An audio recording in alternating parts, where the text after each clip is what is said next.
Badan Pusat Statistik melaporkan pertumbuhan ekonomi Indonesia pada kuartal 2 tahun 2025 mencapai 5,12% secara tahunan.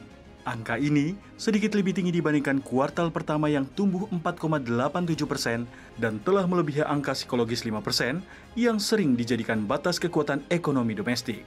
Pertumbuhan kuartal kedua ini juga menunjukkan pemulihan kuat dibandingkan dengan kuartal sebelumnya. Dari kontraksi hampir 1% di kuartal 1, ekonomi tercatat tumbuh 4,04% secara kuartalan. Bila dibandingkan dengan Malaysia yang tumbuh 4,5% dan Singapura yang tumbuh 4,3%, pertumbuhan Indonesia dinilai lebih solid. Bahkan, dibandingkan dengan Korea Selatan, pertumbuhan Indonesia terpantau jauh lebih tinggi. Dengan ekonomi Korea Selatan hanya tumbuh 0,5% di periode yang sama. Di sisi lain, pertumbuhan ekonomi Amerika Serikat pada kuartal 2 2025 hanya tercatat 2%. Realisasi ini jauh di atas perkiraan pasar. Dari konsensus CNBC Indonesia yang dihimpun dari 13 institusi, pasar hanya memperkirakan pertumbuhan 4,78% year on year.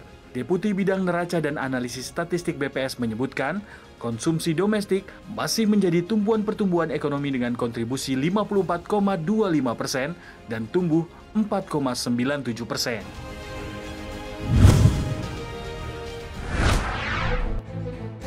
Sektor tekstil dan produk tekstil atau TPT Indonesia masih dilanda tekanan meski investasi baru terus mengalir. Pelaku industri mengaku, kondisi belum pulih dan tren pemutusan hubungan kerja masih akan terus berlanjut hingga tahun 2025. Menurut Apsivi, banyak perusahaan sudah gulung tikar di 2023 dan 2024.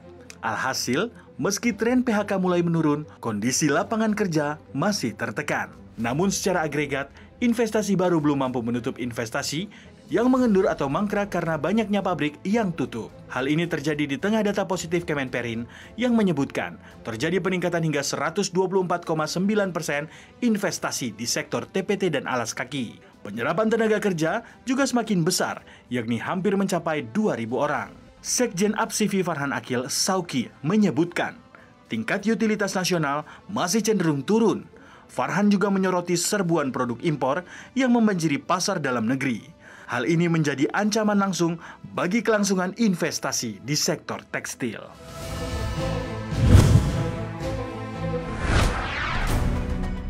Badan Pusat Statistik mencatat pertumbuhan PMTB atau pembentukan modal tetap bruto mencapai 6,99% secara tahunan.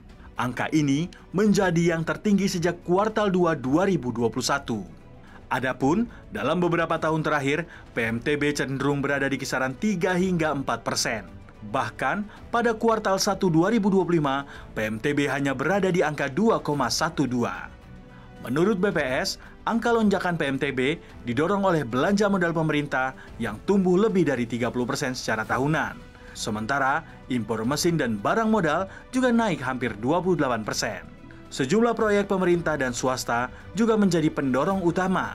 Di antaranya, proyek 3 juta rumah, pembangunan Tol Japek 2 Selatan dan Kuala Tanjung Parapat, hingga MRT Fase 2 dan MRT Bali.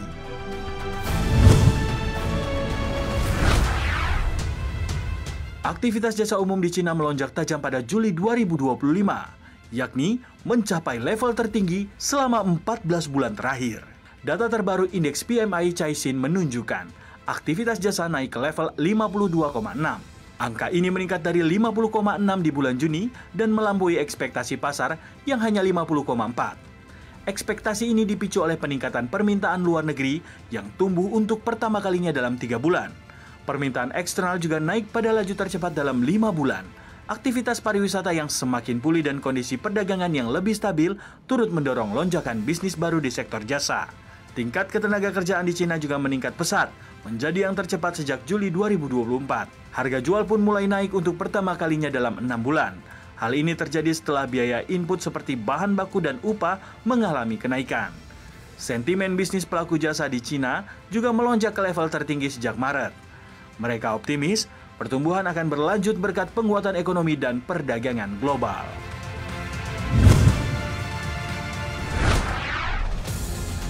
Presiden Amerika Serikat Donald Trump kembali melayangkan ancaman dagang. Kali ini, ancaman ditujukan kepada India. Trump menyatakan akan menaikkan tarif untuk barang-barang India yang masuk ke pasar Amerika Serikat. Alasannya, India dinilai terus membeli minyak Rusia dalam jumlah besar. Trump menuding India tidak hanya membeli, namun juga menjual kembali minyak Rusia di pasar global untuk mendapatkan keuntungan. Ancaman ini bukan yang pertama. Pekan lalu, Trump sudah mengusulkan kenaikan tarif minimum menjadi 25% untuk seluruh produk asal India. Saat ini, tarif minimum yang dibayarkan India adalah sebesar 10%. Merespon pernyataan Trump, pemerintah India menyatakan bahwa tidak hanya India yang berdagang dengan Rusia. Menurut mereka, Amerika Serikat dan Uni Eropa pun masih terlibat dalam perdagangan dengan Rusia.